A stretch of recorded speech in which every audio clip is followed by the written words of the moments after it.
जी प्यार से कहना धन्यकार जी। सत्संग की महिमा, संतों की महिमा, अपने जीवन में संतों का साथ होना कितना महत्वपूर्ण है।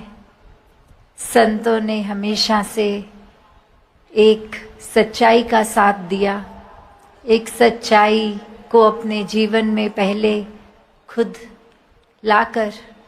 फिर हर एक को संदेश दिया कि अपने जीवन को भी इसी सच्चाई, इसी रोशनी, इसी परमात्मा से भर लो। और वो जीवन फिर बहुत ही खूबसूरत बन के हर पल जिया जा सकता है अगर हर पल में परमात्मा है। अक्सर संसार में ये बात देखी गई कि हर एक ने जहाँ एक भक्ति को या तो कुछ उस तरह से समझा कि प्रैक्टिकल लाइफ में एक कुछ घंटों में चलो एक आराधना कर ली तो हो गए भक्त,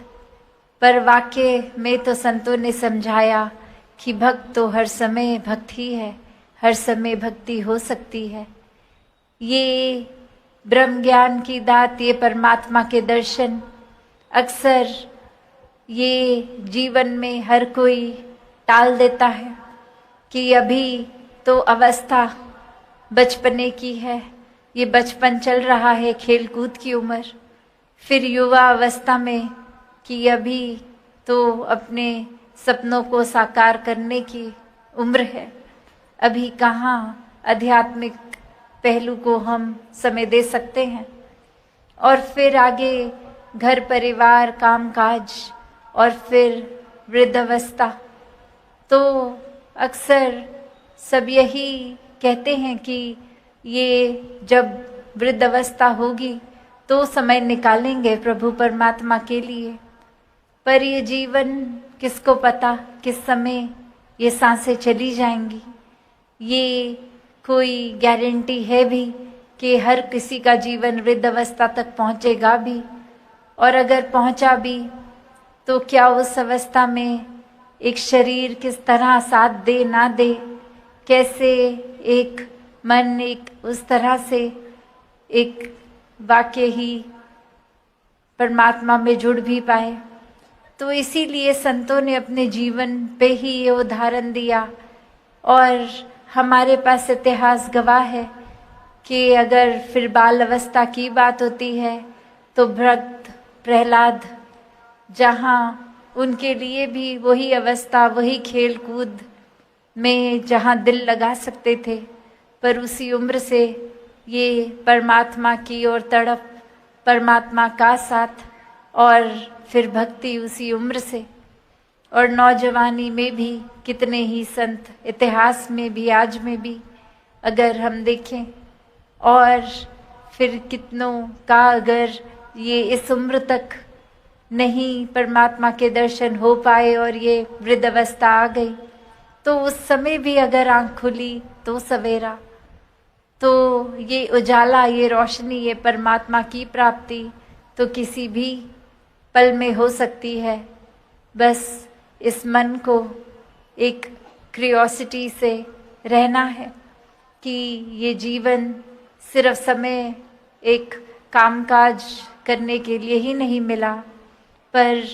ये आत्मिक रूप, ये आध्यात्मिक पहलू इसके लिए ही मिला है। ये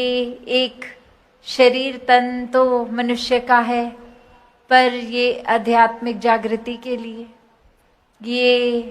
कामकाज से कोई परहेज नहीं, अपनी एक काम तो करना ही है, क्योंकि भक्ति भी घर परिवार समाज में रह के ही करनी है, कोई कट ऑफ करके कहीं दूर जाके बस के एकांत में तो नहीं करनी। ये समाज पर बोझ नहीं, समाज के कल्याण में पल पल सेवा करनी है। तो ऐसा जीवन ही जीने के लिए संतों ने प्रेरित किया कि कैसे एक जो कहा जाता है कि ये भक्ति कर लेना वृद्धावस्था में, ताकि उसके बाद एक मुक्ति मिल जाए। तो अब बात ये कि पहले तो यही पता नहीं कि वृद्धावस्था आएगी भी कि नहीं, और उसमें भी क्या प्रभु परमात्मा के साथ मन का तार जुड़े कि नहीं। तो फिर ये बात जो मुक्ति की, जो हर कोई धर्म ग्रंथ कह रहा है कि इस मानव तन में आए हो तो मुक्ति भी इस मानव तन में ही संभव है। ये जीवन जीने का रास्ता ही जीते जी मुक्त करा सकता है। और जीवन के बाद भी एक कहानी भी दासी को याद आ रही है कि एक इंसान किसी रास्ते पे चलते चलते अब कहीं जाना की पहुंचने की कोशिश कर रहा है, और वहाँ एक नदी है और नदी के अब उस पार जाना है पर रास्ता समझ नहीं आ रहा। और वहीं से देखता है उस सामने भी एक इंसान उसको जोर से आवाज लगा के पूछता है कि मुझे उस पार जाना है, कैसे आया जाए, वो रास्ता बताइए। और वो इंसान वापस रिप्लाई कर रहा है, आप तो पहले ही उस पार हैं, मुझे इस पार आना है, मुझे नदी के उसी पार जहां आप खड़े हैं, मैं तो खुद ही उस तरफ आना चाह रहा हूँ, आप इस तरफ आके क्या करेंगे। तो अब बात ये कि वो इंसान अपनी मंजिल नदी के उस पार बनाए बैठा है, और जो नदी के उस पार इंसान है वो इस तरफ आना चाहता है। तो इससे एक बात तो यही कि चाहे हम अगर अपने जीवन में इसको एक छोटी सी ये दृष्टांत रूप पर एक गहराई से देखें, तो हम भी अक्सर ये समझते हैं कि हमारी मंजिल कहीं और है, ये जीवन खत्म होने के बाद मृत्यु है, मंजिल तो उस पार है। पर हकीकत तो ये कि हम जहाँ खड़े हैं वो मंजिल है। जीते जी ही परमात्मा हर समय अंगसंग है। इसी समय परमात्मा की प्राप्ति ब्रह्म ज्ञान द्वारा हो सकती है। तो ये मंजिल इसी समय जहाँ है, नदी के इस पार, वही मंजिल है। तो बात यही कि अपने जीवन में हम अक्सर देखकर सोचकर, अक्सर सामाजिक रूप में या बचपन से जो सीखा होता है, कुछ उसी तरह आध्यात्मिकता को भी करने लग पड़ते हैं कि ये देख लेते हैं उस इंसान के पास अगर कोई धनराशि आ गई है जीवन में तो क्योंकि वो सत्संग करते हैं तो चलो हम भी सत्संग करेंगे, हमारे जीवन में धनराशि आएगी। तो बात ये तो हरगिज नहीं ऐसा। सत्संग अगर फिर कुछ रुपयों के लिए ही है तो फिर वो सत्संग नहीं, क्योंकि परमात्मा ने अगर उस इंसान को दिया तो वो एक जिस वजह से भी जैसे भी, पर ये लालच उस इंसान को भी सत्संग का नहीं है कि हम सत्संग करेंगे तो ही एक आर्थिक रूप बढ़ेगा। ये तो आध्यात्मिकता, एक ये आत्मा की खुराक सत्संग, संतों का संग, जो संसारिक कीमत से बहुत ऊपर, कि ये तो तुलना किसी भी धनराशि से नहीं हो सकती। कैसे एक आर्थिक रूप संवारने के लिए अगर हम आध्यात्मिकता में, ये आध्यात्मिक जीवन में मिलावट कर रहे हैं तो वाकई ही हम भक्त श्रेणी में नहीं हैं। हम कुछ प्राप्ति के लिए परमात्मा से जुड़ रहे हैं तो भक्त नहीं हैं, क्योंकि ये भक्ति प्यार का रिश्ता, ये आस्था का रिश्ता, ये कोई मोल भाव से, कोई सौदेबाजी की तरह नहीं, पर प्रेम का रिश्ता बनकर ही रहे। तो बात यही कि हर कोई हर समय इस परमात्मा के प्रेम में चूर हो सकता है। बस ये सरेंडर,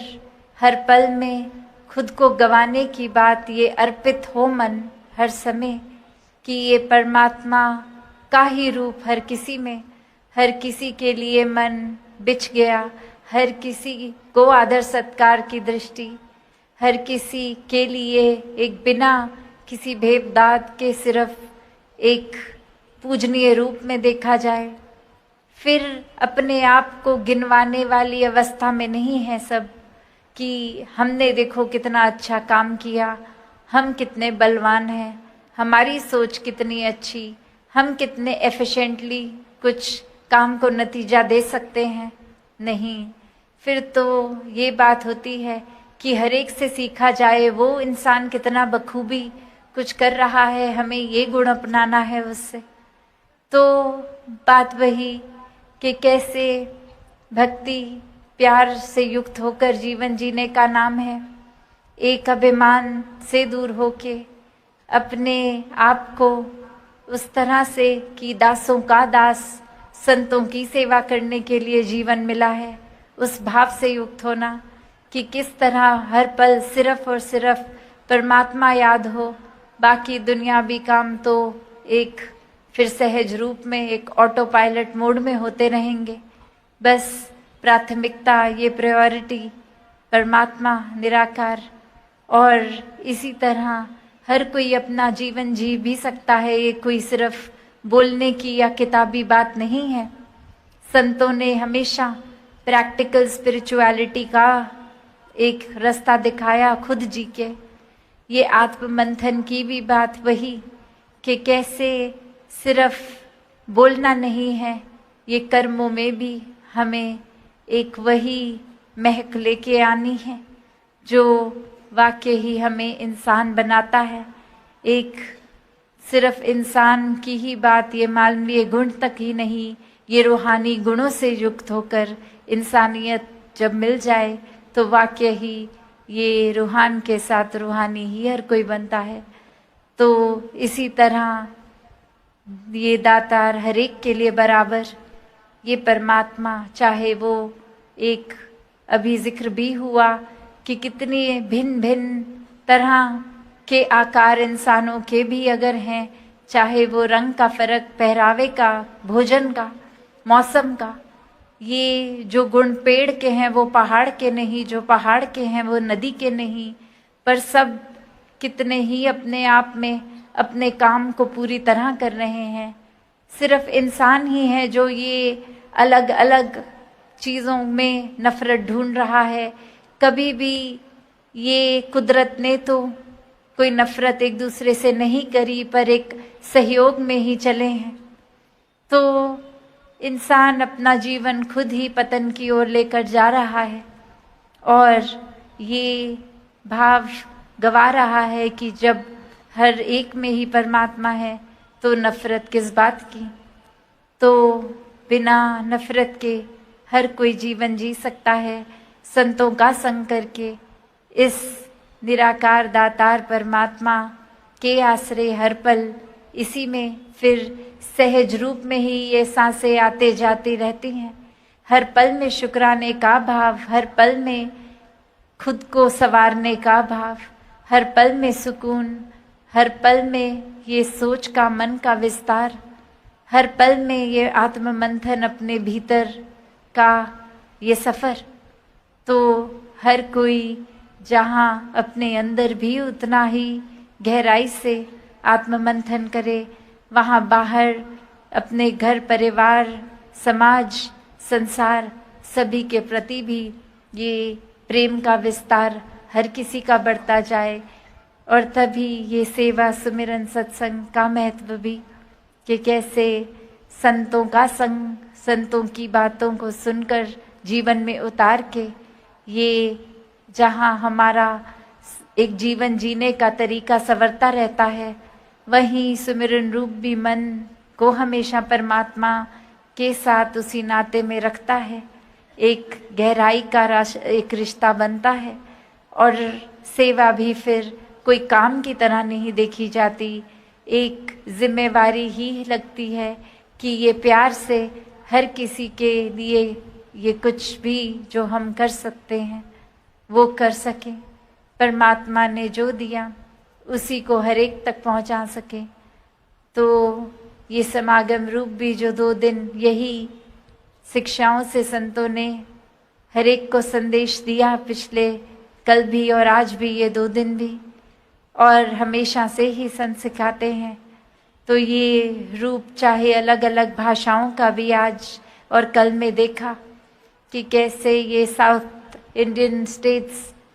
की ये रूप बने, हर एक के अपनी ही गुणों से, पर बात हर एक ने इसी निराकार की करी कि ये पांडुरंग का रूप, ये विठल का रूप, ये